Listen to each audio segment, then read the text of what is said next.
Renal blood flow refers to the amount of blood that the kidneys receive over a period of time. Blood gets to the kidneys through the renal artery. Blood from the renal artery flows into smaller and smaller arteries, eventually reaching the tiniest of arterioles called the afferent arterioles. After the afferent arteriole, blood moves into a tiny capillary bed called the glomerulus. The glomerulus is part of the functional unit of the kidney called the nephron. There's about 1 million nephrons in each kidney, and each of them consists of a renal corpuscle, made up of the glomerulus and the Bowman's capsule surrounding it, and a renal tubule. Interestingly, once the blood leaves the glomerulus, it doesn't enter the venules. Instead, the glomerulus funnels the blood into the efferent arterioles, which divide into capillaries a second time. These capillaries are called peritubular capillaries because they're arranged around the renal tubule. Blood filtration starts in the glomerulus, where a urine precursor called filtrate is formed. The amount of blood filtered into the nephrons by all of the glomeruli combined each minute is called the glomerular filtration rate, and it's actually just a small fraction of the blood that gets to the kidneys, because the glomerulus doesn't allow red blood cells and proteins to pass through and be excreted in the urine. So, right from the start, what passes through the glomerulus is mostly just plasma, which normally makes up about 55% of the blood. And what's more, the glomerulus only filters about 20% of that plasma in one go. So, when all is said and done, of those around 1.25 litres that the heart pumps out every minute, glomerular filtration rate is normally around 125 millilitres. This filtrate then enters the renal tubule. The renal tubule is made up of a proximal convoluted tubule, the nephron loop, also known by the more fancy name of the loop of Henle, which has an ascending limb and a descending limb, and then finally the distal convoluted tubule. As filtrate makes its way through the renal tubule, waste and molecules such as ions and water are exchanged between the tubule and the peritubular capillaries until blood is filtered of any excess. Then finally, the peritubular capillaries reunite to form larger and larger venous vessels. The veins follow the path of the arteries, but in reverse. So they keep uniting until finally they form the large renal vein, and that then exits the kidney and drains into the inferior vena cava. Measuring renal plasma flow is based on something called the Fick principle, which states that the amount of a substance in the blood that flows into an organ is the amount that must flow out of that organ, assuming that the organ doesn't produce or degenerate the substance. So, what goes in equals what comes out. That's easy enough. So to measure true renal plasma flow, which is the amount of plasma that flows into the kidneys, we can use something called para-aminohippuric acid, or PAH. PA. That's because PAH isn't made in the body, so a known amount of PAH can be injected into the body. PAH is also ideal because it doesn't alter renal plasma flow in any way.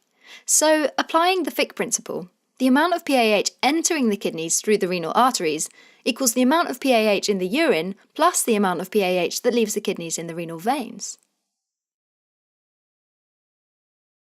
So, let's put this into the shape of a rather attractive equation, which uses the concept of concentration, measured in milligrams per milliliter of fluid, and flow, measured in millilitres per minute.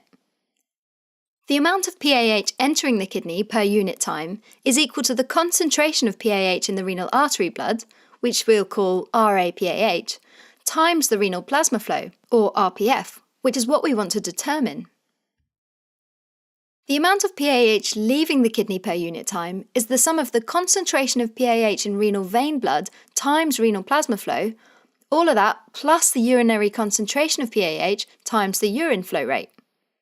Now remember what we learnt from Fick, that the amount of PAH that enters the kidney is equal to how much PAH is going to leave the kidney, and this is how we can get our lovely equation.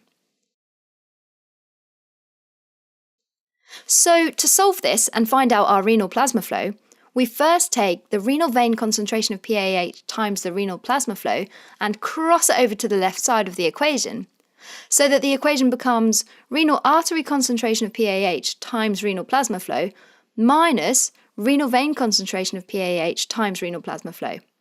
And that's equal to urinary concentration of PAH times urine flow. On the left side, we can take out renal plasma flow, So that side is simply renal plasma flow times the difference in PAH concentration between the renal artery and the renal vein. Now, if you brought your maths brain to the table, you're going to know where we're going next. We want to know the renal plasma flow, so we can simply pull out this bracket and whack it on the other side, and divide the right-hand side through by the difference in PAH concentrations between the renal vein and the renal artery. And there we have it, our righteous equation. So now we have this equation, and we want to determine renal plasma flow. So we'd have to sample blood from the renal artery, the renal vein, determine the concentration of PAH in both, then determine the flow rate of urine and determine the concentration of PAH in the urine. So while that sounds kind of doable in theory, it's not actually easy to obtain blood from the renal artery and vein. And that's why, in practice, we work out the effective renal plasma flow. The effective renal plasma flow is established based on a few key assumptions. First, for most human beings, of all the PAH that enters the kidneys through the renal artery, 90% is excreted into the urine, and the other 10% enters the renal vein. That means that we can simply ignore the renal vein concentration of PAH, and just assume that the effective renal plasma flow is about 90% of the true renal plasma flow. Secondly, since kidneys are the only organs that take up PAH, the PAH concentration in the renal artery is the same as the PAH concentration in any peripheral vein, which makes obtaining blood much easier. So, the effective renal plasma flow equals the urinary concentration of PAH times the urine flow, which we can get from testing and monitoring the urine, divided by the plasma concentration of PAH, which we can get from a peripheral vein. Finally, once we've measured renal plasma flow, there's a much simpler formula to calculate the renal blood flow. Renal blood flow is equal to the renal plasma flow over 1 minus the hematocrit. Hold up, hematocrit? The hematocrit refers to the fraction of blood volume occupied by red blood cells. So 1 minus the hematocrit is how much of the blood volume is occupied by plasma. Okay, so the main take-home points.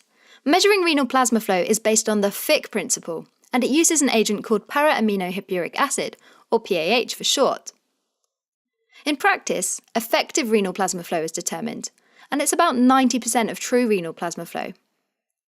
Effective renal plasma flow is equal to the clearance of PAH, which can be calculated as the urinary concentration of PAH times urine flow over plasma concentration of PAH as sampled from a peripheral vein. After determining renal plasma flow, renal blood flow can be calculated, and it's equal to renal plasma flow over 1 minus the hematocrit.